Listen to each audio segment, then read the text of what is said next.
Boa noite. Cláudia, que bom que você está de volta. Que bom que o Ricardo está totalmente recuperado. Você, seus filhos. Que alegria, viu, ter você com a gente. Na semana passada já tivemos a celebração eucarística com o Padre Ricardo.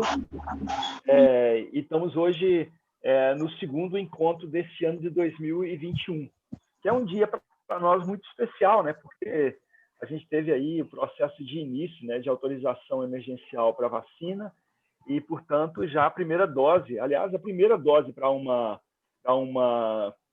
trabalhadora da saúde, uma enfermeira, e a segunda dose para uma indígena, né? A primeira indígena brasileira a ser vacinada também foi vacinada lá em São Paulo. Então, já tem aí uma questão de uma simbologia muito forte. Então, hoje é um dia, de fato, especial para nós todos, para o Brasil todo. Esperamos que o negacionismo perca força.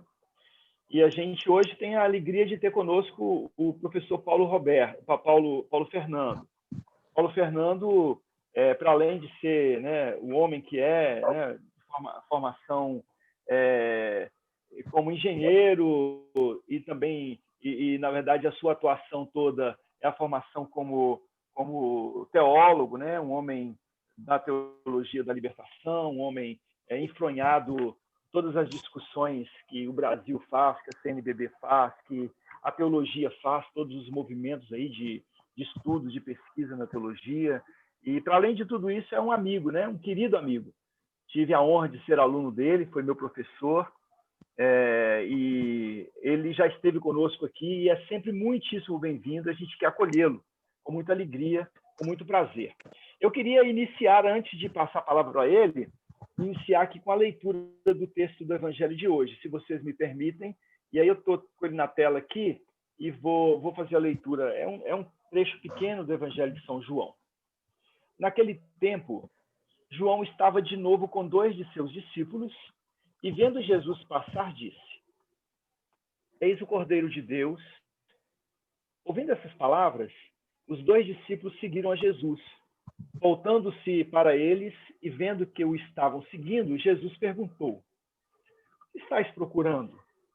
E eles disseram: Rabi, que quer dizer mestre, onde moras? Jesus respondeu: Vinde ver. Foram, pois, ver onde ele morava. E nesse dia permaneceram com ele. Era por volta das 4 da tarde. André, irmão de Simão Pedro, era um dos 2 que ouviram as palavras de João e seguiram Jesus. Ele foi encontrar primeiro seu irmão Simão e lhe disse: Encontramos o Messias, que quer dizer Cristo. Então André conduziu Simão a Jesus. Jesus olhou bem para ele e disse: Tu és Simão, filho de João. Tu serás chamado Cefas, que quer dizer pedra. Palavra da salvação. Glória a vós, Senhor.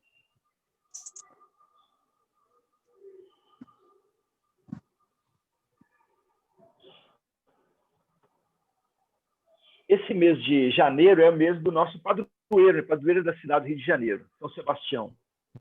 Logo no dia 21, é um dia nacional de luta contra a intolerância religiosa. Nós, inclusive, na Câmara, propusemos uma frente parlamentar em defesa da liberdade religiosa. Já temos 37 signatários. Foi um pedido de alguns amigos, o nosso mandato que apresentou semana passada, embora extraoficialmente, porque a Câmara ainda está em recesso, mas já temos as adesões necessárias. E no dia 21, quinta-feira que vem, vamos fazer uma reunião pelo Zoom com diversas lideranças religiosas para tratar sobre o tema da intolerância, sobre o tema da liberdade religiosa. E o Leandro depois vai disponibilizar para o nosso grupo de mística, aqueles que quiserem participar. É uma sala de Zoom transmitida para fora, transmitida pelo YouTube. Mas os de vocês que quiserem estar na sala, a gente vai mandar o link, vai ser muito bom. Prazer. A gente está organizando isso com o Ivanir, que é o coordenador da Caminhada pela Liberdade Religiosa ou contra a Intolerância Religiosa. Então, pensando um pouco nisso, nós propusemos ao querido Paulo Fernando e ele falasse um pouquinho para nós sobre a história do Rio de Janeiro e, na dimensão da religiosidade do nosso povo, essa questão dessa miscigenação, dessa perspectiva ampla, né, das matrizes religiosas na cidade do Rio de Janeiro.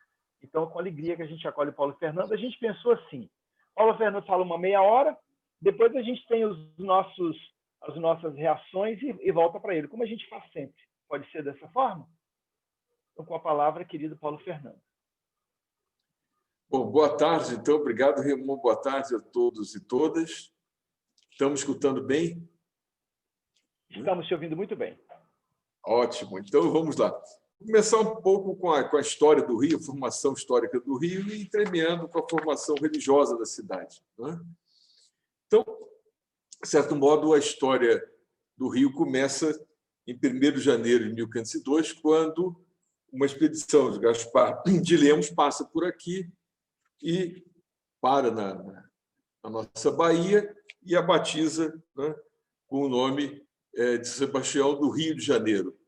Há uma certa controvérsia, um pouco se fixou numa certa imaginário de que houve um erro, né, ao chamar a Bahia de Rio, mas, na verdade, hoje a historiografia mostra que, naquela época, usava-se o termo Rio também para Bahia. De fato, nos documentos usa-se justamente Rio e Bahia.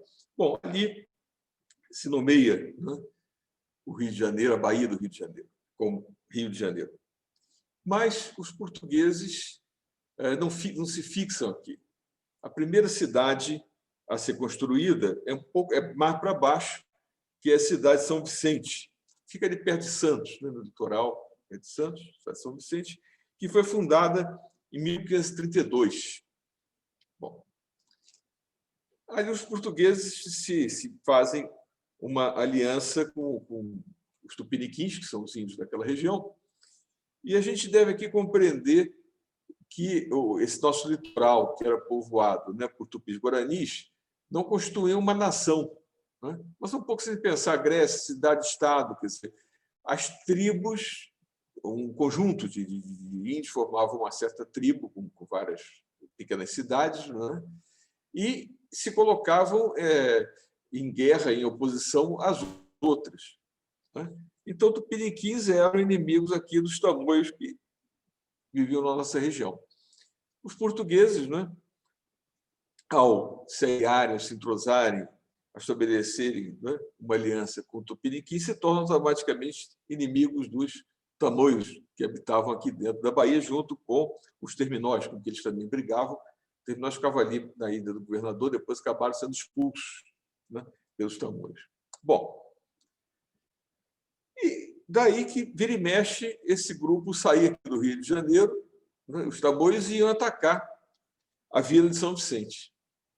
Iam lá, atacava e perturbava e tal. Bom, um pouco depois, 1555, chega aqui um grupo de franceses, com o Villegagnon à frente, com o projeto da fundação, então, da França Antártica, que era um projeto de fundação, né, de certa cidade ecumênica, com católicos, enotes e tal. Bom,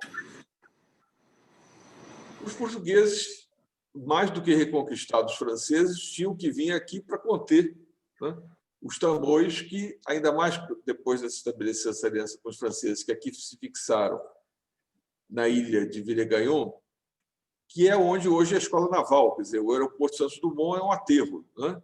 O aeroporto Santos Dumont é um aterro. Então, ficava ali onde hoje, depois do aeroporto, você tem a Escola Naval, ela ali é a ilha. Bom, eles têm que vir para cá. Fazem uma expedição que sai de lá, né, em 1560, e vem para cá para ver se para com essa história, né, se consegue destruir aqui os tamoios e parar com as invasões frequentes, com os ataques frequentes que faziam a ilha de São Vicente. Bom, praticamente terminam ali com a França Antártica, mas muitos franceses tinham, nesse momento, ido para o litoral e se misturado aos tamoios. E os ataques continuam. Então, em 1565, se forma uma nova expedição muito mais forte, que vem com navios índios, de São Vicente, mas também vem com uma frota que desce da Bahia, né, se encontram aqui e vão fundar a cidade do Rio de Janeiro. Vocês têm presente o Morro da Urca, o Morro Cara de Cão, né? Ali, se vocês... Bom, pista Cláudio Coutinho, né? Se vocês virem por ali, existem duas faces, a face que dá para o mar aberto e a face que dá para dentro da Bahia. Eles fazem a cidade nessa parte que dá para o mar aberto. A primeira construção é uma igreja, né, de São Sebastião, né, e vão, durante 2 anos, travar uma guerra contra os franceses que ainda remanescentes e contra os tamoios. Uma guerra grande, até que em 1567 ocorre a batalha final, justamente no dia 20 de janeiro, a Batalha de Uruçu-Mirim. Nessa batalha é que Estácio, né, Sá foi ferido, a família Sá, Sá, que são primos, é tratado como sobrinho, mas eram primos, recebe uma flechada do olho, uma flecha envenenada, depois morre. Mas nessa batalha, portugueses e seus aliados, o que vem no céu? Vem mais São Sebastião com uma espada, né, que vem guerrear do lado deles e que lhes dá a vitória final. Em 1567, então, os portugueses, uma vez vencida essa batalha, vão trasladar essa cidade, primeira nucleação, para dentro da Bahia. Por que para dentro da Bahia? Por razões de segurança, né? As invasões todas se davam por mar. Então, para estabelecer a cidade em lugar seguro, se estabelecia dentro da Bahia, no Morro do Castelo, que hoje não existe mais. E vão estabelecer ali a cidade em 1567. Vocês devem ter presente uma questão geográfica do Rio importante, que é o seguinte: o Rio de Janeiro, o estado do Rio de Janeiro, a cidade do Rio de Janeiro em particular, ela não corre de norte para sul. O Brasil, se você pensar, a costa do Brasil, ela corre norte para sul, né? Mas quando chega no Rio de Janeiro, o que ela faz? Ela tem um dentezinho. Então, o Rio de Janeiro ele corre, né, de leste para oeste. E a boca da Baía de Guanabara ela aponta para o sul. A Praia de Copacabana ela faz um dentezinho ali, ela ainda aponta para o leste, ela aponta para a África. Mas quando você está em Ipanema, e de Ipanema você vai até São Conrado, Barra e tal, quando você está sentado em Ipanema, você está vendo o quê? Você está vendo o Polo Sul. Tanto que o Sol vai nascer aonde? Vai nascer no Arpoador e vai se pôr nos dois irmãos. O Sol corre de leste para, né, oeste. Então, ali você está vendo o pinguim, você não está vendo a África. Bom, daí essa distribuição espacial do Rio entre Zona Sul, Norte e Leste, desculpe, Oeste, é o seguinte: o centro da cidade é dentro da Bahia, Morro do Castelo. Para baixo é Sul, que hoje vai corresponder, né, a Botafogo, Flamengo, Botafogo, que está para baixo do centro, correndo, né, pega também Ipanema e Leblon. Para cima é a Zona Norte. E mais para o lado é a Zona Oeste. Por isso a gente fala Zona Sul, Centro, Norte e Oeste. Sendo que na Zona Oeste você tem duas partes, a parte de cima, né, para dentro, e a parte de baixo, que margeia o mar, onde hoje é a Barra da Tijuca, que corre até Santa Cruz ali.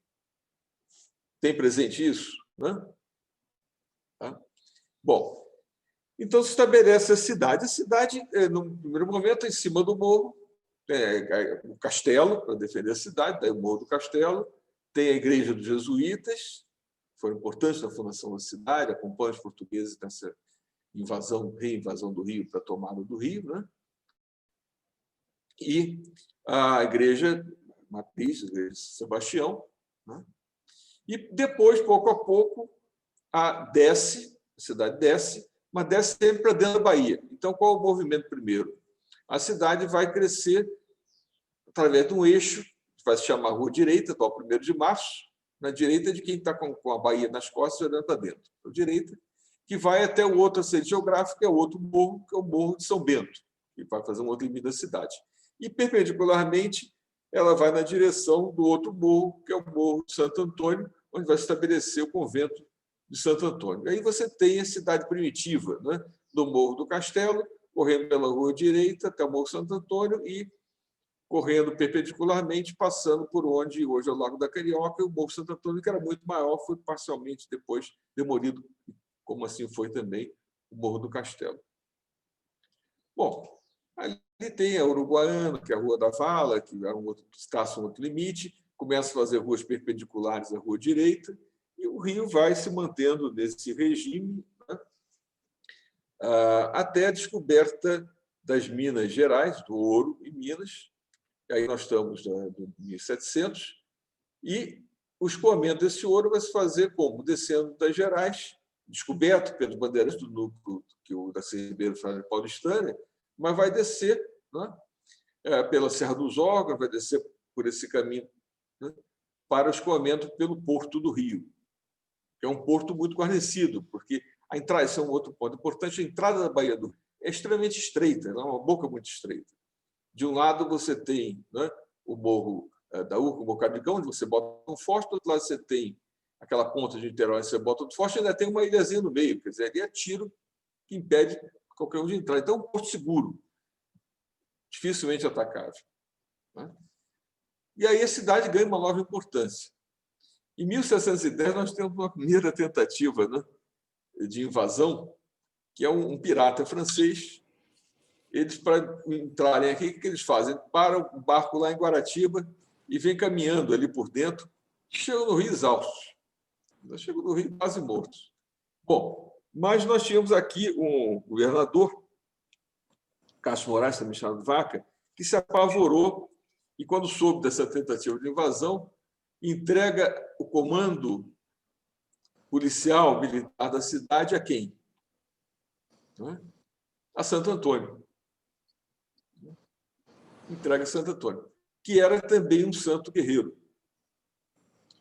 E ele é nomeado chefe militar nesse momento. Que depois aquela imagem, e recebe patente, até hoje recebe soldo, que é aquela imagem que fica no Mosteiro Santo Antônio, ali, né, no que sobrou do Morro Santo Antônio.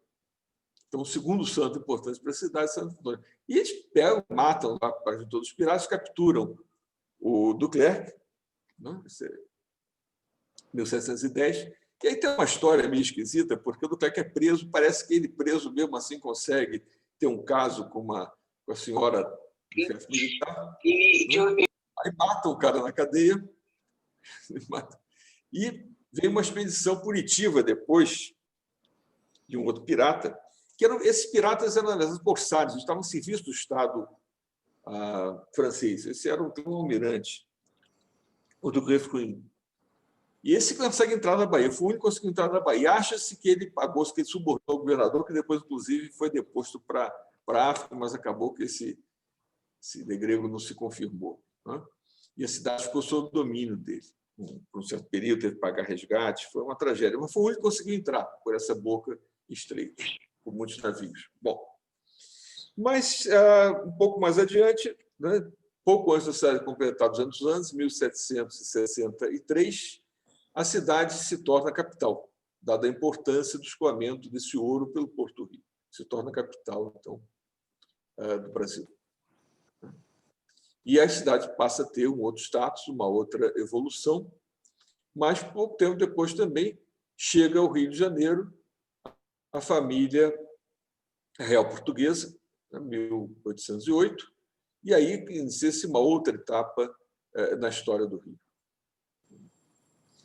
A cidade vai crescer enormemente, uma outra importância, e aí passa a ter também um fenômeno novo no Rio, que é o crescimento dos escravos de ganho. O que são os escravos de ganho?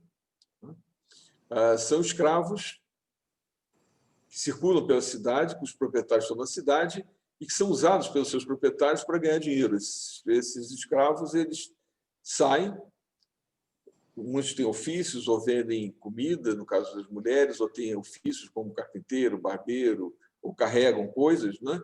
E têm que voltar, muitas vezes nem diariamente, mas semanalmente, e dar uma certa quantia àquele que era o seu proprietário desse escravizado. E a diferença que ele conseguia entre o que ele tem que pagar e o que ele consegue ganhar, ele tem que usar para vestiário, alimentação e, eventualmente, consegue usar alguma coisa que possa lhe comprar a alforria, e eles estão organizados em confrarias, então, né, tem uma organização bastante interessante que permite, muitas vezes, a compra dessa alforria a partir do sistema de cotização. Né? Bom, esses africanos trazidos, escravizados para o Brasil nesse momento, e que vão continuar sendo assim no Rio de Janeiro, são, sobretudo, os bantus, povos bantus, quer dizer, que vêm de Angola, um pouco de Moçambique, mas, sobretudo, de Angola. Quer dizer, os bantus, basicamente, são os povos, né, que, na África, quase toda a África subsaariana, com exceção de onde a África faz aquela curvinha, que tem um outro conjunto de povos com uma outra cultura. Esses povos bantus que vinham trazidos de Angola, já tinham contato com o catolicismo em Angola, muitas vezes, né? Já conheciam, já tinham um tipo de relação, e aí é uma história bastante complexa. A Angola se tornou também quase uma colônia brasileira, depois de um período de ocupação holandesa, quando a família Sá vai lá e reconquista Angola, dada a sua importação, a sua importância no tráfico de escravizados. E a espiritualidade desses povos bantus e a sua religião é bastante diferente depois daquela dos outros povos que virão trazidos escravizados posteriormente, os iorubás, nagôs e fões. Como é que se constitui ali a cosmovisão religiosa? Né?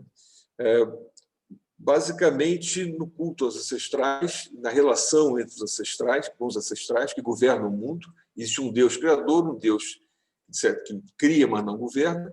O mundo é governado pelos ancestrais, que vivem num outro mundo paralelo. Né? Esses ancestrais incorporam, falam, né, com as pessoas, e existem um outro conjunto de entidades que são os inquices, que são como gênios, né, que habitam florestas, mares, mas que são ligados a locais, ou pedras particulares, montanhas particulares, rios particulares, árvores particulares, e que não fazem a travessia da África com o seu povo, porque são ligados àquele local. Aqui, os bantus trazidos escravizados, né, vão aprender também da terra com os índios, assim como os portugueses têm que aprender a manejar a terra e lidar, né, com as espécies de agricultura com os índios, que eram aqueles que conheciam, né, o nosso ecossistema. E há uma proximidade entre essa forma religiosa dos bantus, né, e a forma religiosa dos nossos índios tupis-guaranis. Bom, a figura importante, então, é essa incorporação que se dá, né, em membros da família, e a figura do feiticeiro, né, que não é organizada numa coisa tipo igreja, né, mas que são autônomos, como também ocorria nas expressões religiosas dos nossos povos tupi-guaranis.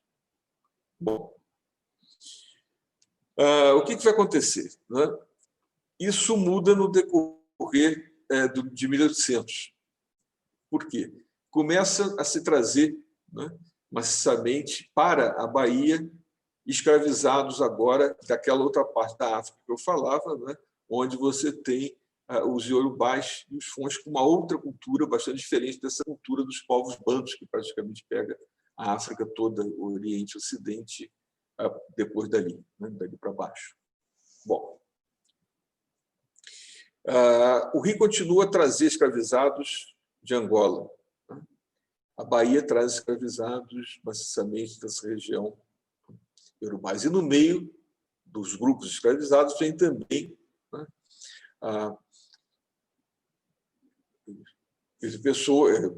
grandes grupos, né, islâmicos. O Islã havia penetrado na África subsaariana, né, e, inclusive, foi possível escravizá-los porque, nesse momento, há uma guerra grande de reconquista do Islã sobre os iorubás e nagôs e fões, né, o que vai fazer com que capturados sejam vendidos aos portugueses, que vão trazer os escravizados para cá. Bom, em 1835, ocorre a revolta dos malês da Bahia, né, que eram justamente africanos islamizados. E aí foi um horror, tocou horror, um medo, pavor danado. Tinha tido a questão também a independência e a luta, né, pela libertação no Haiti, então um pavor danado, vai acontecer igual e tal. E aí eles começam a vender, né, essa população, né, os malês, para o Rio, e começa a vir também outros escravos de Iorubás para o Rio. Isso vai depois, né, posteriormente, quando ocorre a Lei Áurea, fazer com que também venha um outro contingente, que são os baianos, chamados baianos, que são africanos iorubás, que vêm para o Rio de Janeiro em grande número. Eu vou falar disso daqui a pouco, né? Mas um outro ponto importante aqui, né, quando a gente pensa nessa questão da multiculturalidade do Rio de Janeiro, aconteceu um fato, né, bastante interessante. Em 1866, vem um navio do Império Otomano que traz um capelão, que é um imã. O navio chega aqui e sobe ao navio um grupo de africanos islamizados que querem aprender mais sobre o Islã.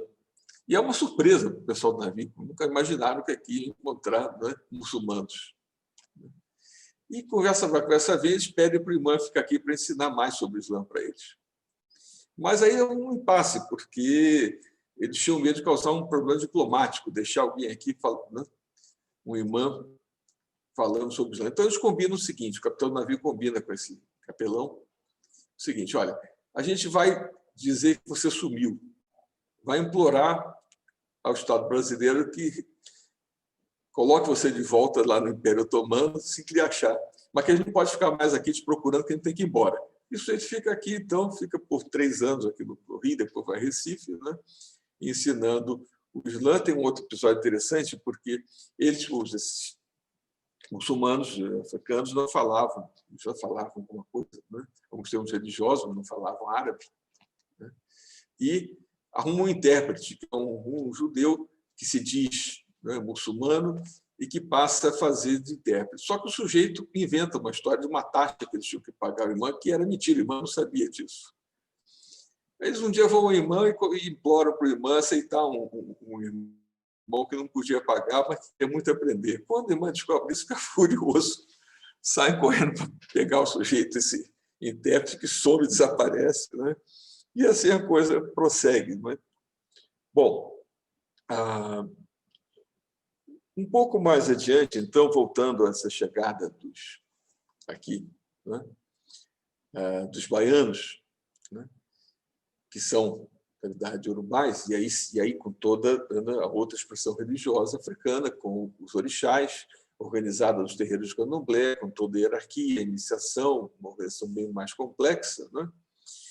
Eles chegam numa cidade que é ocupada, né, onde também os bandos organizados, as suas vários arranjos, né, ocupavam essa parte da cidade mais central, e eles vão se situar onde? Vão se situar no eixo que vai, basicamente, a Rua de Santana, a Praça 11, né, e traçando uma reta que sai dali, Campo Santana, que sai dali, atravessa o que é hoje a Presidente Vargas, né, e vai penetrando ali pelo Camerindo, penetra pela Barão de São Félix e vai até o Morro da Conceição, formando aquilo que depois o Heitor de Prazeres vai chamar da Pequena África. E aqui nós temos uma outra cultura africana que se conjuga com a cultura banta, que se conjuga com a cultura da cidade, onde tem essa presença também dos muçulmanos, e vão surgir, então, os terreiros, né, de surgiu o candomblé no Rio de Janeiro. Sobretudo ali, Visconde de Itaúna, vai ter, depois vou falar de Sacada de Seata, né? Barão de São Félix, 76, João Alabá, Cipriano de Ebedé, né? João Caetano, 69, Manhenia de Xangô, Bambochê, né? Mas um dos pontos importantes, a referência importante, é a casa da tia Seata, uma baiana que veio, né, casou, tal.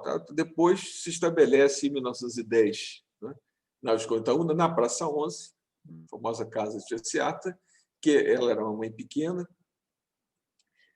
tinha sido bem pequena de Abedé. E na casa dela, então, tinha uma parte da frente, uma casa comprida, né?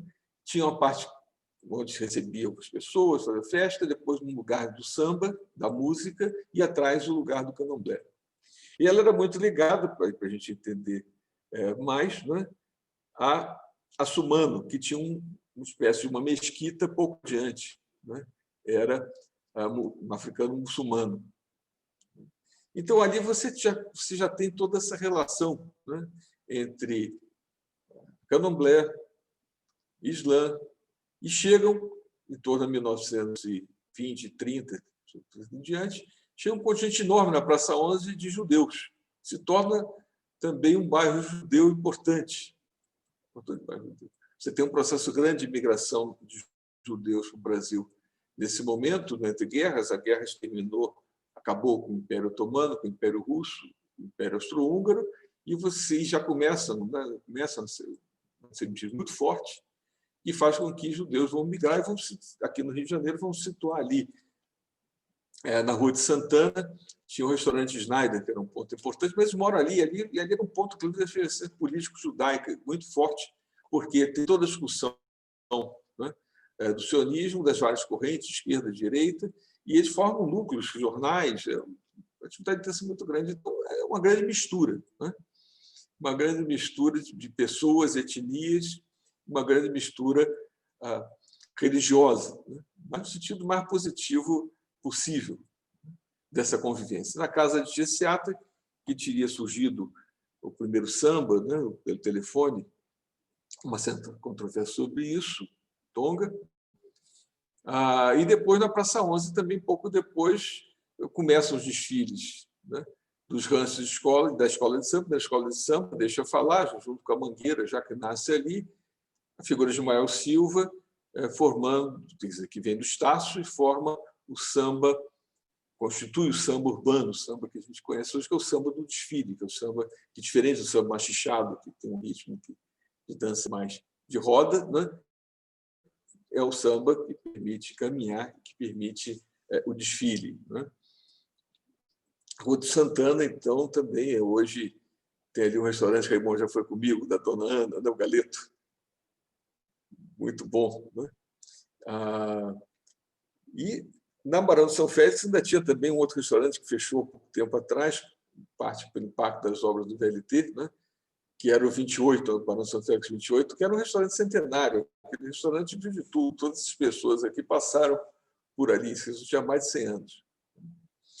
Bom, ainda desse campo, né, das confluências religiosas, então, uma figura também importante, que é anterior a esse período, é o Juca Rosa. Juca Rosa foi um feiticeiro, né, importante na Rua Senhor dos Passos, né? Aqui nós estamos falando também do final de 1800, 1860 em diante, né? E Juca Rosa acabou ficando muito conhecido porque ele atendia uma clientela de classe abastada do Rio e resolvia alguns problemas sentimentais. Mas o problema é que nessas soluções sentimentais ele acabou se envolvendo com as mulheres que procuravam porque tinham problemas conjugais. E nisso provocou alguns maridos que acabaram botando ele preso numa grande confusão. Mas Juca Rosa é uma personagem importante com a transição do tipo de, vou usar a linguagem, feiticeiro, né, banto, né, e que depois a evolução das formas religiosas dos bantos do Rio de Janeiro vão resultar numa grande, aí sim, se poderia falar no sincretismo, numa grande formação de uma outra forma religiosa, que é a Umbanda, onde vai ter o fundo da religião dos bantos, amalgamado com a religião indígena, também com a religião iorubás, né? E o kardecismo, catolicismo e kardecismo. Sobre a questão do kardecismo também, aqui, como ele chega, né? Ele chega cedíssimo no Brasil.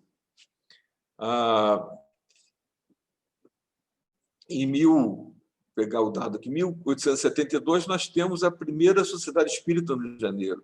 Em 1875, Garnier vende livros dos espíritos. publica-se a Revista Espírita do Rio de Janeiro. Pouco antes, aqui, em 1843, tinha aparecido um personagem também notável, que foi o Benoit, um dos primeiros pioneiros, né, na homeopatia, que vem ao Brasil fundar uma colônia de Fourier, um falanstério, que acaba no certo, no sul do Brasil, volta ao Rio de Janeiro e funda a Sociedade Homeopática do Rio de Janeiro. Uma sociedade sempre multicultural e muito inovadora nesse sentido, pegando todas as novidades. Então, é desse caldo que se junta. E falta falar ainda no outro santo extremamente importante para a cidade, falo isso para terminar, né? Que é São Jorge. São Jorge também, santo guerreiro, como São Sebastião, segundo, né, a geografia cristã, viveram quase na mesma época, foram soldados de Diocleciano, e que era extremamente importante em Portugal, assim como em outros países da Europa, Inglaterra, etc. e tal, em todo o cristianismo ortodoxo, da ortodoxia, e que vai se tornar um santo fundamental para a cidade, né? Aqui a tradução, né, que se faz, eu não acho correto falar nesse caso de secretismo, mas de tradução cultural, né, é de São Jorge, né, com Ogum. E nós temos, então, primeiro, a igreja de São Jorge, que ficava ali perto da Praça Tiradentes, mas a Irmandade cai em pedaços, a Irmandade não tem dinheiro, eles vão se juntar, né, à Irmandade de Geraldo Gonzaga, né, ali perto do Campo Santana, e depois acaba que São Jorge se torna muito mais importante, né? E até que é uma das principais igrejas, junto com a de Quintino, de São Jorge. A Umbanda, ainda que eu falava, existe um certo mito da fundação da Umbanda, que seria no 15 de novembro de 1908, né, por um personagem, mas isso é um mito, é mais um mito de fundação, porque, na verdade, a Umbanda vai se formar a partir de vários centros, né, e de várias lideranças que foram fazendo esse percurso desse amálgama religioso entre a espiritualidade banto, né, a espiritualidade indígena, o kardecismo, o catolicismo, né, e a religião também, e a forma religiosa, a expressão religiosa iorubá. Isso vai produzir uma cidade que é múltipla, né? Ainda um pouco para terminar, porque já acabou, né? A expansão da cidade depois vai se dar. Nós temos a proclamação da República, né, em 89, nós temos uma grande reforma da cidade no início de 1900, seja a reforma feita pelo governo central, que é a reforma da área do porto, né, seja a reforma feita pela própria cidade, que é a reforma Pereira Passos, né, que vai abrir a Avenida Central e vai abrir a Avenida Beira-Mar, depois penetrando para a região de Copacabana. O túnel de Copacabana, o túnel já tinha sido feito em 1892. Depois, nesse período de 1905, é feito o túnel novo, aquele túnel da Princesa Isabel, né, e passa a ocupação de Copacabana, que é muito rápida, ocupação extremamente rápida. E aí se ocupa a orla, começa a se ocupar a orla do Rio. Esse processo levou à expulsão de grandes contingentes para fora do centro da cidade, né, acompanhando as linhas férreas nascidas. Depois você tem, em 1940, 41, 42, 43, a abertura da Presidente Vargas, destruindo todo um bloco de quarteirões do centro da cidade, para fazer aquela larga avenida, né, que expulsa mais outro contingente, e os terreiros de Candomblé, então, da Pequena África, acabam sendo levados, então, para fora desse centro, para os bairros, na época, periféricos. Mas hoje vão encontrar um espaço religioso propício pelo fato de existirem matas, de existirem, né, água, de existir aquilo que é necessário para a construção dos terreiros de Candomblé mais já organizados. Então, um pouco as pinceladas que eu queria dar para o Rio, fico aqui para perguntas né, e o que a gente puder discutir, mas só uma pitada, quer dizer, Crivella não podia dar certo, né, porque é contra justamente todo o espírito que norteia a cidade desde a sua fundação até hoje, que é o espírito dessa inclusão, dessa mistura, mas mistura não no sentido de fazer uma coisa indiferenciada, mas da convivência da diferença, né? De uma cidade multicultural, multirreligiosa, né? De espírito sempre inventivo, que deu, né, origem a tanta coisa na cultura brasileira. Inclusive a bossa nova, da qual eu não falei, né? A todo o samba-canção, e depois a bossa nova no final já dos anos 50 de 1900. Bom, ok.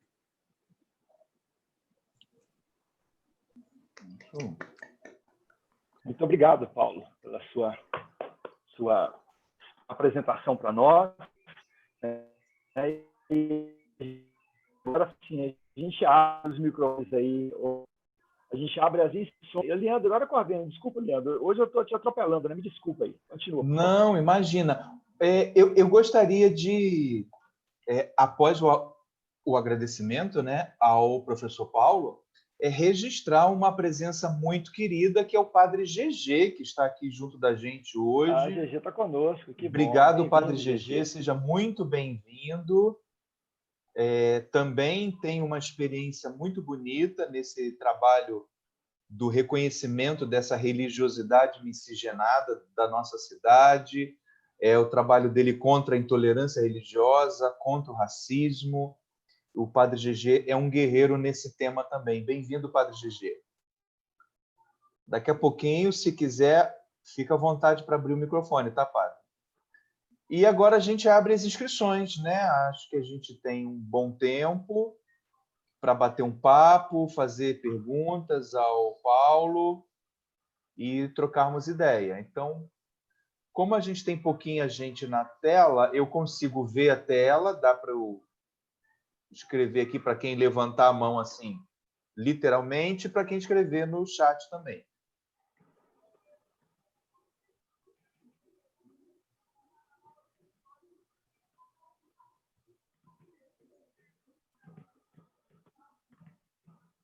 Vamos abrir com o Jorge Alexandre, então. Aberto, Jorge. Bom, mais uma vez, boa noite para todo mundo. Bom ter o GG aqui com a gente. Né? Paulo, poxa, brilhantíssima a sua exposição, como costuma acontecer, eu gosto muito de escutar. Né? Só 3 coisas aqui que eu queria comentar para a sua reação. A primeira é só a título informativo. Né? Uma primeira versão do túnel Lauro Prata foi aberto ainda no final do século XIX, mas só para bondes, num trânsito muito precário. Em 1925 foi uma grande reforma que permitiu a urbanização de Copacabana. Né? Uma outra coisa que é uma curiosidade, né? A imagem de São Jorge, que está na igreja do centro da cidade, foi uma imagem que veio de Quintino, emprestada pelos comerciantes portugueses que abriram primeiro a capela de São Jorge, e depois ela se transforma na igreja com a configuração próxima da configuração atual. Nos anos 60, foi uma igreja custeada por comerciantes portugueses, foi uma imagem custeada por comerciantes portugueses de Quintino, que, atendendo ao pedido da Irmandade do centro da cidade, emprestou a estátua, né, a imagem, né? Só que é uma imagem muito pesada, de difícil translado. A imagem foi para o centro do Rio de Janeiro e não voltou mais. Né? Os comerciantes de Quintino, de origem lusa, tiveram que mandar fazer uma nova imagem que está até hoje lá na igreja de Quintino e que não sai mais às ruas por conta do risco inerente de se levar uma estátua daquela magnitude, muito pesada, por ruas tão estreitas. Ela não sai mais da igreja de São Jorge, lá de Quintino. Terceira questão aí, o Paulo levou, uma pergunta para o Paulo. Paulo falou do surgimento da Umbanda aí na parte final, né? E falou das diferentes influências formadoras da Umbanda. Né? Queria saber, Paulo, se você sabe alguma coisa sobre a cabula, sobre o que foi exatamente a cabula, que foi uma religião de matriz africana praticada no século XIX, cujo desaparecimento no século XX, alguns associam ao surgimento da Umbanda, como se a Umbanda tivesse, de alguma maneira, substituído a prática da cabula, e ela desapareceu por completo. Ao longo do século XX, a gente não tem mais referências a respeito dela. Você tem alguma coisa, sabe alguma coisa? Tem alguma coisa que pudesse dizer para a gente a esse respeito? É melhor recolher algumas falas e... Isso, exatamente. A gente faz 4, 5 e depois pausa para dar tempo de responder também. Gláucia, por gentileza.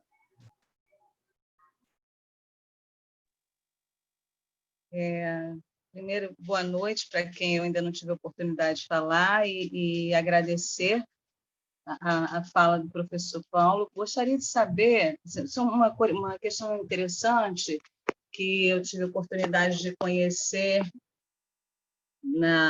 durante o mestrado, é a questão das irmandades, a importância das irmandades para a organização de grupos negros, né? Grupos de negros que conseguiam, através das irmandades, ter uma certa aceitação social. E, com o passar do tempo, essas irmandades, essas famílias de negros dessas irmandades, elas acabaram tendo uma ascensão social e econômica. Então, até tive a oportunidade de conhecer um deles há um ano atrás. Eu gostaria de saber se o professor tem alguma questão, alguma informação a respeito disso.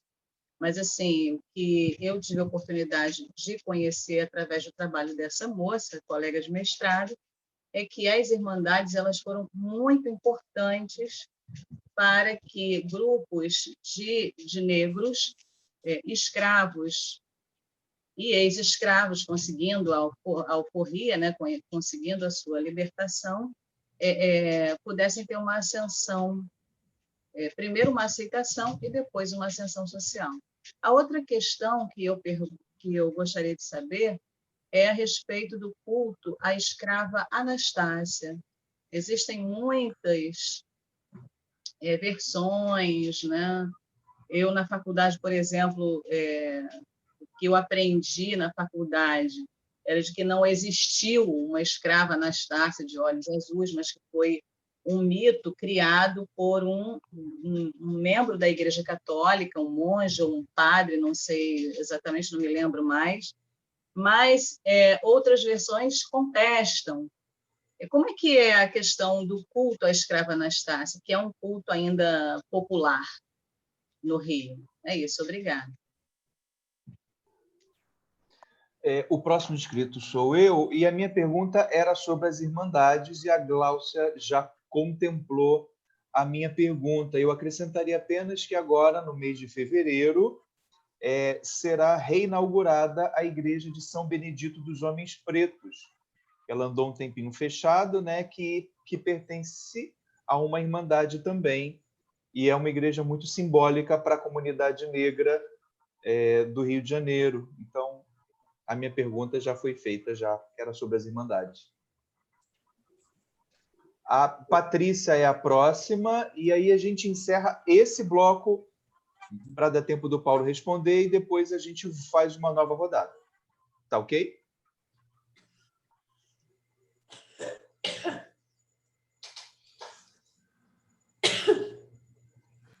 Na verdade, eu queria fazer uma pergunta e também anunciar que eu trabalho na Procuradoria e o convento do Carmo ali está sendo todo restaurado, não sei se é do conhecimento, né?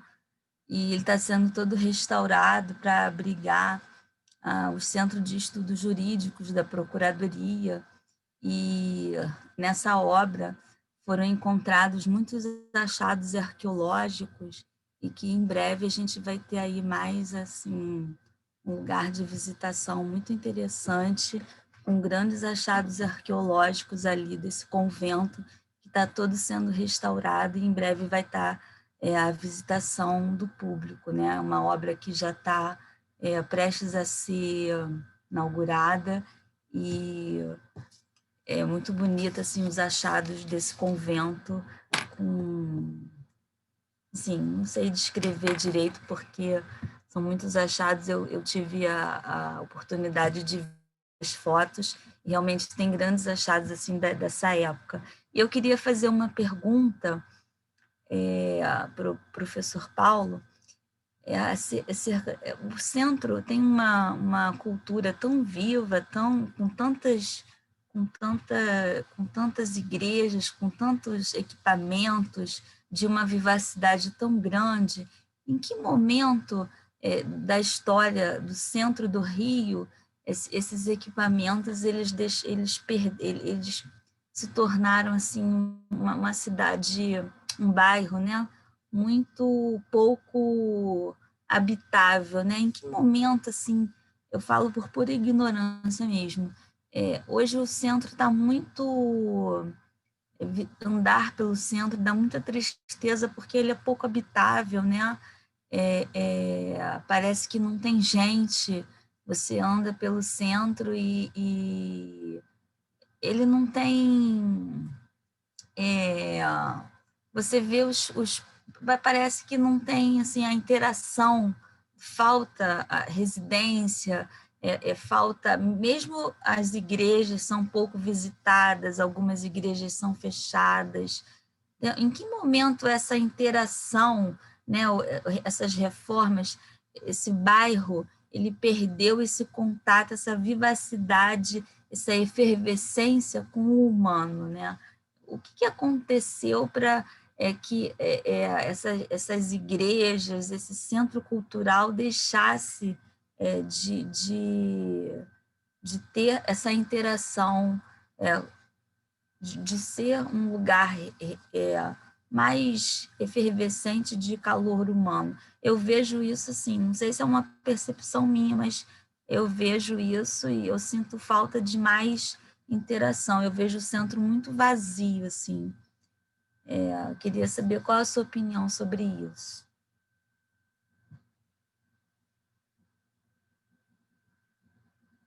Ok, retomo a palavra, então. Sim.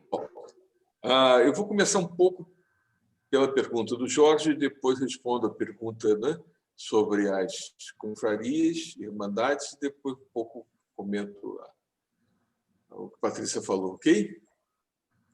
Bom, Jorge, o que acontece em relação à Umbanda é que, de certa maneira, esse mito fundante da Umbanda se tornou, no início, muito forte, né?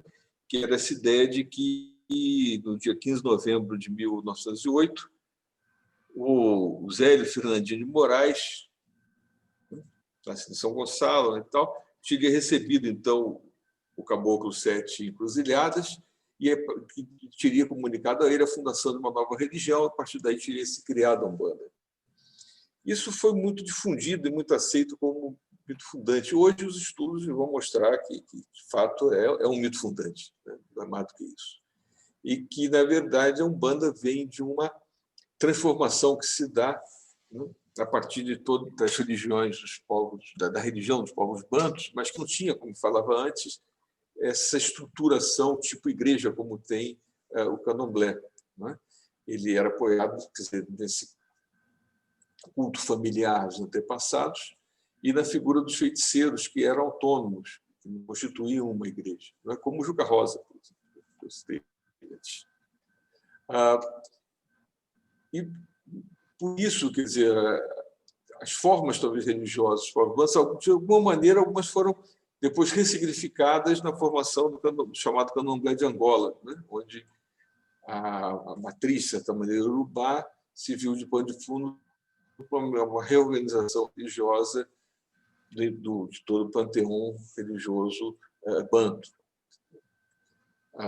E, de outra parte, foram desaparecendo, quer dizer, a figura desse feiticeiro autônomo desaparece, mas vai dar lugar a uma outra organização, que é a Umbanda, que nunca é homogênea absolutamente. Quando a gente fala em Umbanda, a gente está falando de coisas que são extremamente diferentes e que foram incorporando depois, inclusive, outras expressões religiosas orientais. É uma coisa muito múltipla, né? Então, no meio disso, quer dizer, essas outras expressões, né, religiosas que você se referiu, muitas vezes era o nome usado para a prática dos feiticeiros bantus, né, desapareceu.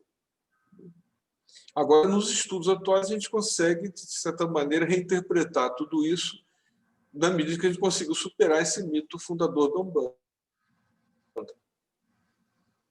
que apresentava uma data, um personagem, uma criação e tal, da qual as outras coisas derivariam quase como modificações a partir de uma religião assim fundada, né, tão determinadamente. Ok, Jorge? Opa, bom. Vou indo aqui para, né, a questão, então, das irmandades. De fato, a pergunta é extremamente importante, porque eu não coloquei, não falei, né, na forma como o catolicismo português era organizado, e foi organizado até o final do século XIX. Que era quando a gente pensa em catolicismo tradicional, a gente pensa na figura do padre, de batina, da missa, e tal, tal. Esse é o catolicismo chamado romanizado, que só vai se implantar no Brasil no final do século XIX. Basicamente, junto com a instauração da República no Brasil. A partir de 1970, basicamente, vai se dar junto com a instauração da República no Brasil. Até então, você tinha um catolicismo que pode ser resumido numa frase, né, que era pouca missa, muita reza, pouco santo e muito padre. Era um cristianismo organizado basicamente de uma forma laica, nas irmandades e confrarias, que contratavam, inclusive, o padre. E cada organização que era irmandade, né, que era essa irmandade, ela, então, tinha sua própria igreja. Quando não tinha dinheiro para construir uma igreja, ela comprava um altar dentro de uma igreja de uma outra irmandade, né? E isso acabava nos centros urbanos grandes, como o Rio de Janeiro, que foi o que originou essa profusão de igrejas que nós temos no centro, como tem também na Bahia. Nós temos um número de igrejas enorme no centro do Rio. Cada igreja era ligada, né, a uma irmandade. E essas irmandades, depois, elas se dividiam também por classe social, ocupação, né? E nós tínhamos várias irmandades de afrodescendentes, de africanos, até de escravizados, no qual dividia também pelas nações, né? Aqui no Rio também, as importantes, uma é a de Nossa Senhora de Lampadosa, né, ali em frente à Rua de Camões, ali na Avenida Paço, perto da Praça dos Tiradentes, né, onde tem, inclusive, um cemitério de escravos, onde tem um culto às almas dos escravizados, bastante forte até o dia de hoje, né? A outra de próxima também é de São João, né, e Santa Efigênia, que é bem mais pobrezinha, né? Está precisando de reformas e tal, né? Além das já citadas. Então, dessas irmandades e confrarias, você tinha essa forma de organização. Elas eram constituídas por leigos e servia também de base social para esses grupos. Daí a sua grande importância. Quando vai se implantar o catolicismo romanizado, centrado na figura do padre, você tem que substituir os santos, porque esses santos podiam ser cultuados através das ladainhas, através, né, sempre sem a necessidade do padre. Você tem que substituir, para colocar o padre na posição central, você tem que substituir as devoções de santos que precisam de serem cultuados através da prática sacramental, coração de Jesus, etc. E isso é feito com muita eficiência. Em pouco tempo, você transformou uma forma catolicismo, mas gerou o catolicismo chamado privatizado, que foi refluir essa experiência do culto aos santos para o espaço de dentro das casas. Outro ponto importante eram então, os centros de romaria, que também foram fundados pelo Brasil, quase todos, né? E que também vão ser ocupados pelos padres, notadamente os padres redentoristas. Então, isso é que vai nos explicar essa profusão de igrejas no Rio de Janeiro. Bom, então, isso é um ponto importante. Podia falar horas sobre isso, porque, de fato, é um ponto bastante importante que diz respeito à própria existência, como se implantou o catolicismo no Brasil, que era um catolicismo de base laical, né? Onde a figura do padre era importante para dar uma certa unidade, mas ele era produzido, reproduzido, sobretudo, por leigos e leigas, no seu cotidiano, entre 1500 e o final de 1800. Bom, Patrícia, de fato, quer dizer, o Rio de Janeiro, o centro do Rio, passa por várias fases, né? Você tem uma fase, né, que é a fase de expulsão das camadas populares do Rio. Você tem a constituição das comunidades populares nos morros, inclusive nos morros do centro do Rio. E muitas vezes ocupados por militares de baixa patente que não tinham onde morar e mandavam morar no morro. Você tem a ocupação de Santo Antônio, você tem a ocupação do próprio Morro da Mangueira, você tem a ocupação de quase todos esses morros do centro do Rio. Depois você tem a destruição, a primeira destruição vai ser a destruição das grandes moradias populares, onde morava um contingente muito grande de pessoas, que eram os cortiços. O Cabeça de Porco, ali perto da Central, vai ser o primeiro a ser destruído no final de 1800. E essa reforma primeira passa uma reforma de limpeza étnica do centro da cidade, com a construção da Avenida Central, hoje a Avenida Rio Branco. Mas aí, nesse momento, você começa a expulsar essa população mais pobre para fora, e ali ainda é moradia então, de gente rica, mas que começa a habitar também das chamadas, o que habitava a Zona Norte, Tijuca, Andaraí, eram locais moradios também importantes, e depois que vão ocupar primeiro aquela região de Botafogo, pela Rua São Clemente, mas ele também é importante, Cosme Velho, Laranjeiras, ponto importante, ali Machado, que morava ali, e outros tantos personagens bastante importantes.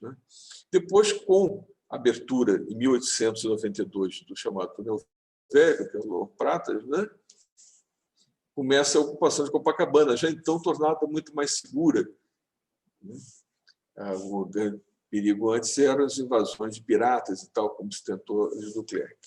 E aí você tem, pouco depois, em 1892, começa essa ocupação de Copacabana, e pouco depois com a reforma então, do Pereira Passos, Pereira Passos vai largar as ruas do centro, formando uma circulação que passa não só pela constituição da Avenida Rio Branco, mas também pela rua que sai do Largo da Carioca e vai para a Praça Tiradentes e que segue adiante, pela própria Avenida Passos, que leva o nome dele, junto com o governo federal que faz a reforma do Porto e aquele canal, que hoje é onde passam todos os carros quando saem do Rebouças ali, formando um anel viário, quase que E Pereira Passos vai continuar fazendo a Beira-Mar circulando, secundando ali a Baía de Guanabara, Botafogo, e abrindo o túnel novo, e aí a ocupação de Copacabana se dá de uma forma estupidamente rápida.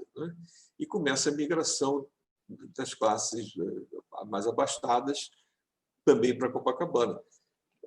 Construído o Copacabana Palace, tinha sido encomendado à família Guinle para o centenário da República, mas ele fica pronto 2 anos depois, em 1924, e o cassino, e aí Copacabana explode ali, com a construção dos prédios, etc. E tal. Isso nós estamos em 1924, 1930, com consequente esvaziamento do centro da cidade, que torna um local de trabalho, mas que ainda tem uma construção muito rica, a construção da Cinelândia, era um local de passeio também. Todos os cinemas, teatros e tal, mas pouco a pouco isso vai sumindo, o centro vai chegando em degradação atual. Bom, se tivermos mais comentários, perguntas. Temos mais um tempinho para novas perguntas. Eu queria fazer uma pequena colocação. Estão me ouvindo? Estão me ouvindo? Hein, Paulo?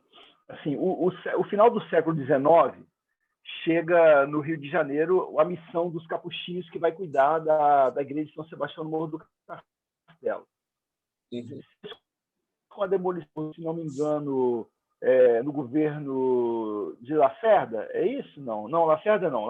Pereira Passos. Né? Foi na década de Pereira Passos, década de 30, né? Década de 20, né? 20, quase 30. Quando tem a demolição do Morro do Castelo, a gente tem a retirada dos capuchinhos. Então, Oi, Paulo. O Morro do Castelo foi o seguinte: ele foi demolido para a comemoração do centenário da independência. Sim. Tá? Para 1922, ali que ele é demolido. Sim. E aí, então, década de 20. Então, ali, a história do Rio, né, que estava ali, que é pedra fundamental, que é a imagem de São Sebastião e os restos mortais do Estácio, eles são trazidos, são trasladados, né, primeiramente para a Praça Santos Penha, onde tinha um grande, funcionou até a época da construção do metrô, funcionou naquele prédio, um prédio antigo, bonito, onde a UPA hoje por ali, funcionou ali os Correios, mas funcionava ali a residência dos frades capuchinhos que vieram do Morro do Castelo.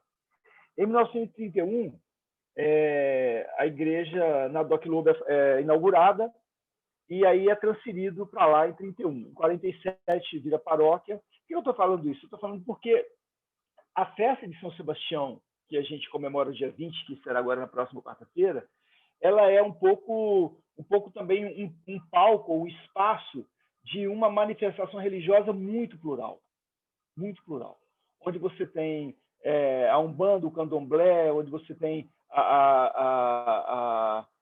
as expressões religiosas mais diversas. E é muito interessante que você citou Santo Antônio, São Jorge e São Sebastião, mas São Jorge, né? Na festa de São Sebastião, os devotos de São Jorge trazem a imagem de São Jorge e não sei hoje como é que está, mas se misturava no meio da festa de São Sebastião, como que dizendo, esses dois santos guerreiros são dois santos co-irmãos. A minha questão é a seguinte: houve um tempo, né, em que essa manifestação era muito proibida, houve um tempo em que isso era também muito, como se fala, muito pouco permitido, essas manifestações, tanto na festa de São Jorge quanto na festa de São Sebastião? Bom, quer que eu possa responder já? Existe uma certa ideia de uma perseguição que é e não é. Entendeu? Quer dizer, por que é e não é? Porque quando se fundaram os primeiros casas de candomblé no Rio, é com a chegada dos iorubás, os chamados baianos, né? E essas casas existiam mais ou menos abertamente. Não existia proibição da religião. Normalmente, quando eles iam proibir, por exemplo, o que eles acusaram o Juca Rosa de ser? Charlatão. Entendeu? Eles acusaram o Juca Rosa de ser alguém que prometia, que praticaria uma medicina ilegal, né? E que acusavam ele de ser, uma terminologia de nossos dias, um 71, entendeu? De aplicar golpe. Quando eles foram também, que foram prender o Assumano, tem toda uma confusão com o Assumano, as acusações quase sempre eram de charlatanismo, entendeu? Apesar da questão da religião oficial, que foi vigente até, né, o final de 1800, até o fim do Império, né, ela acaba com a proclamação da República, né, a questão é mais complexa. Havia uma perseguição, sim, a terreiros, mas, ao mesmo tempo, esses terreiros existiam e se sabia que existiam. Então, hoje você tem o museu, né?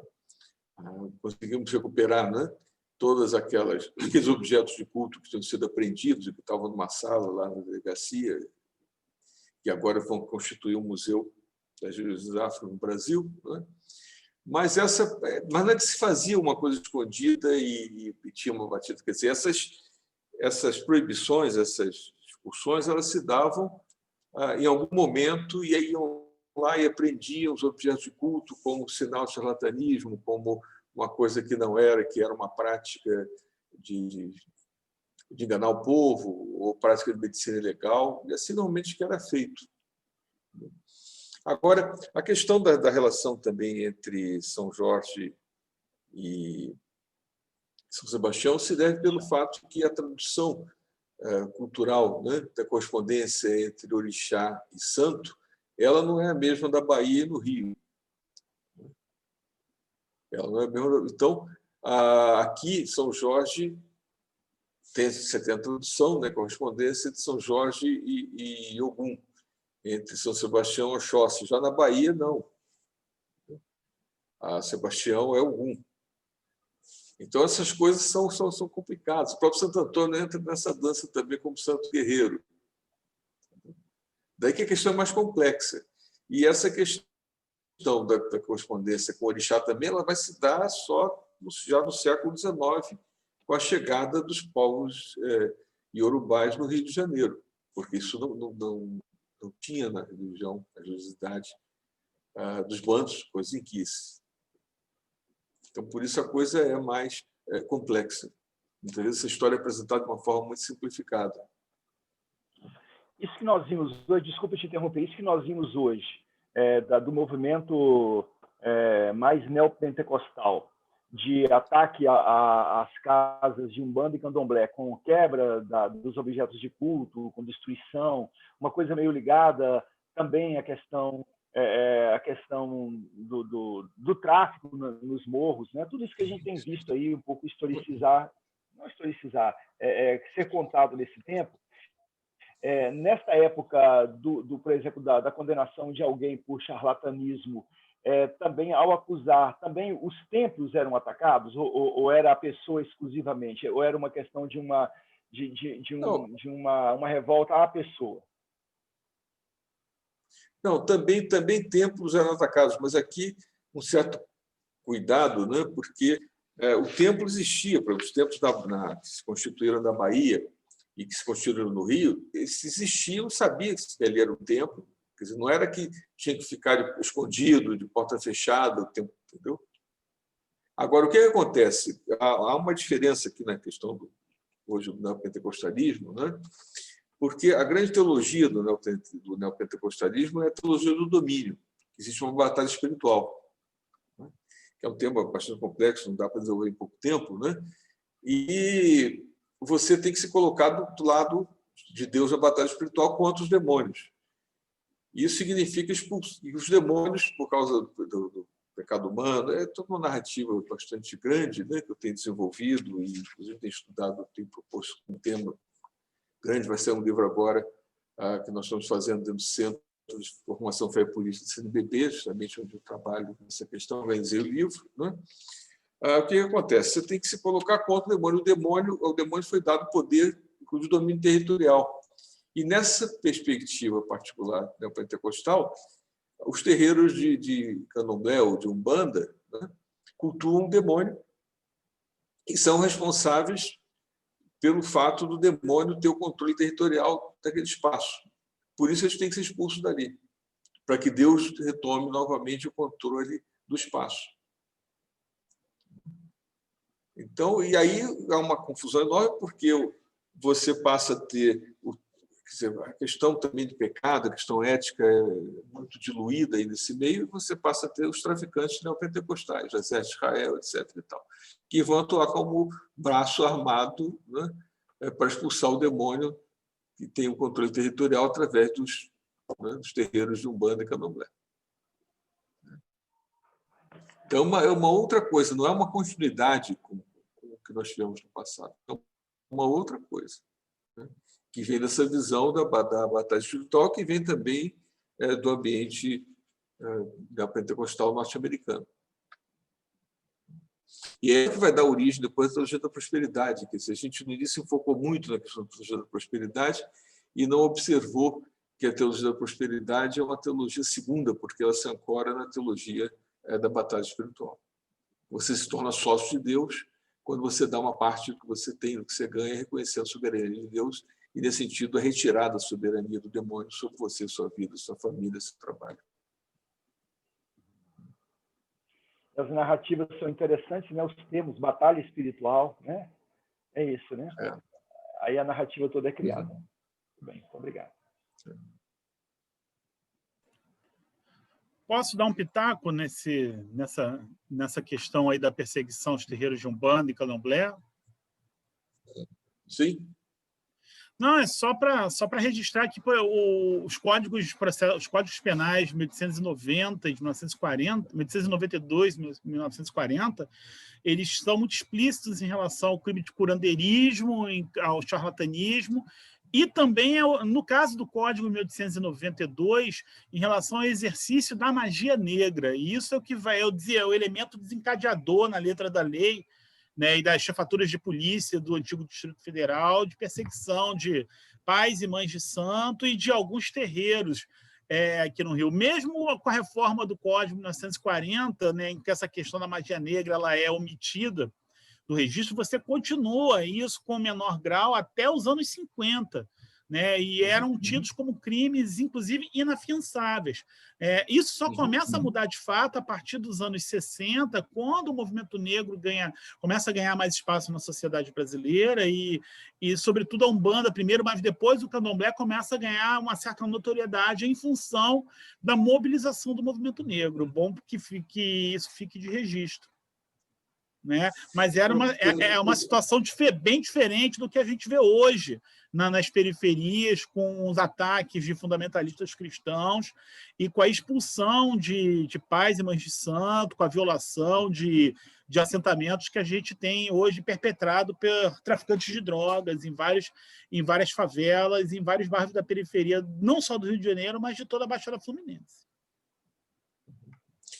Não. Pois é, Jorge, só que, normalmente, quando se fala nisso, se pensa que havia uma proibição da religião. Entendeu? Para proibir, eles tinham que usar o artifício de enquadrar como charlatanismo, entendeu? De dizer que você era um 71, que você estava enganando, você estava tirando diante das pessoas, ou então que estava praticando medicina ilegal.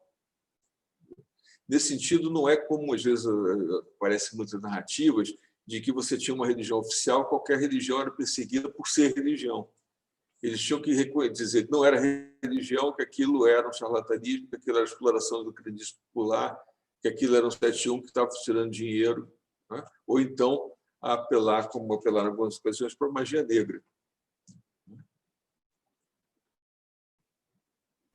Não, sem dúvida, uma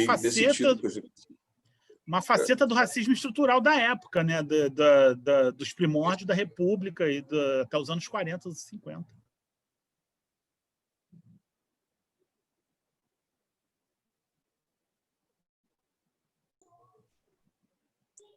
Eu acho que não tem mais perguntas. Confere. Eu não estou vendo mais mão levantada, nem mensagem no chat. A Gláucia agora. A Gláucia levantou a mão. Só falar rapidamente, completar os últimos comentários, é que um passo importante para a diminuição da perseguição da Umbanda foi o fato de membros da elite começarem a participar de sessões de consulta, né? Então, havia-se pelo menos assim, a oportunidade que eu tive de estudar, de ler textos, uma perseguição, mas quando membros da elite começam a participar de sessões de centros espíritas, a coisa começa a se tornar mais amena. Um dado importante nesse processo foi a visita, né, do Getúlio Vargas ao Joãozinho da Gomeia, né, ao terreiro do Joãozinho da Gomeia.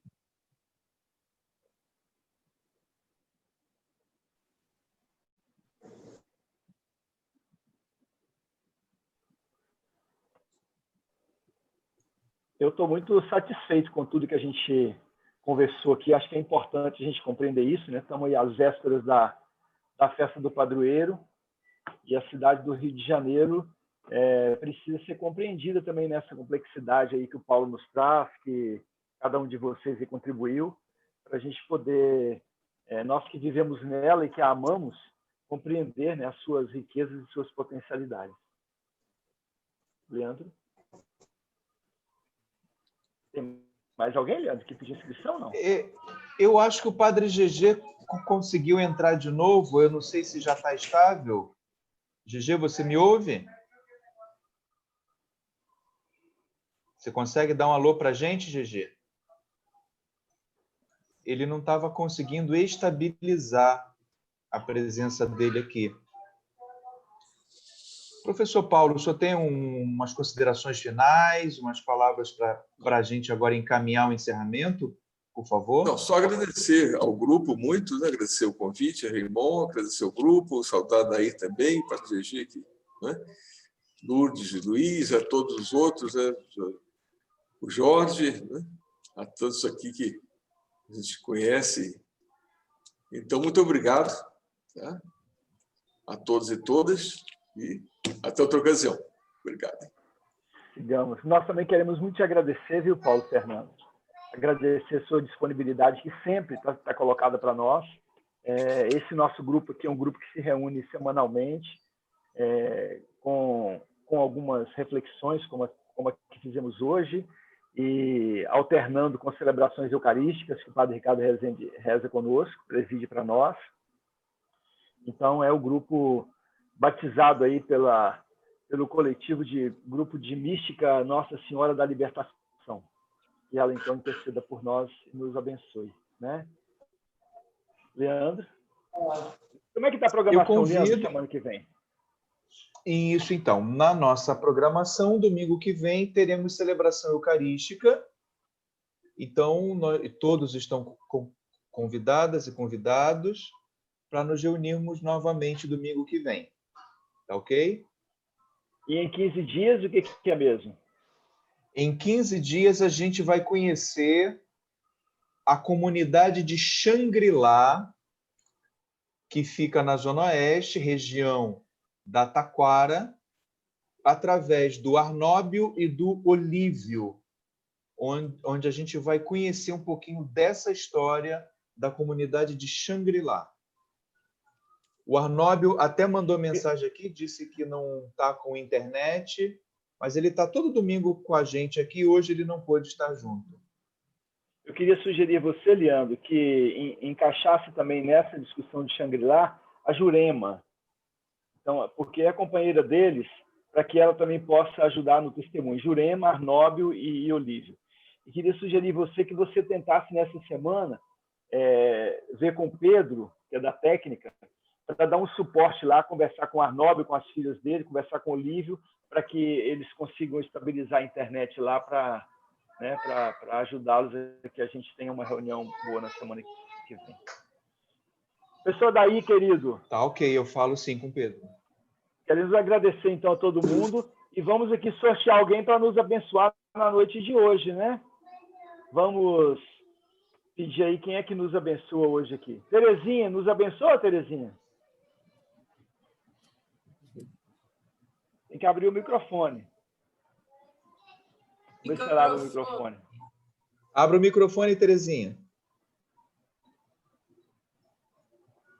Acho que ela não consegue, não está conseguindo, não, ela falou.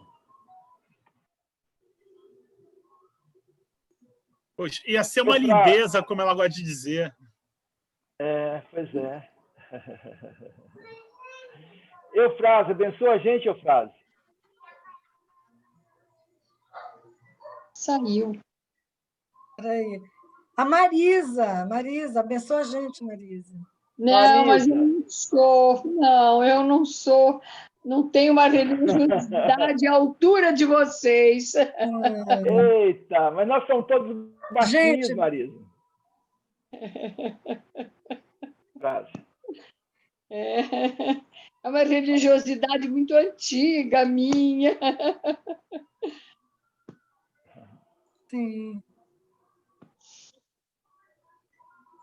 Meu amor. Acredito que faltou. Gente, Deus abençoe todo mundo, nos livre de todos os males, né? Principalmente desses desgovernos aí que têm matado tanta gente, que a gente consiga logo ser vacinado, que a gente consiga em breve poder se reunir, se encontrar pessoalmente. E é uma alegria muito grande estarmos aqui juntos nessa resistência aos domingos, né? A esses tempos tão sombrios que a gente vive. Deus abençoe a todos e guarde de todos os males, né? E todas as famílias também, e pela saúde da Glaucia e toda a sua família aí que está sendo recuperada, graças a Deus, né? Porque a gente vive um tempo assim de muito pânico, né? Com todos esses acontecimentos, essa situação lá de Manaus, uma coisa terrível, essa situação também do incêndio aqui em Santa Cruz, né? Que eu tenho acompanhado e visto aí apoio, ajuda, enfim.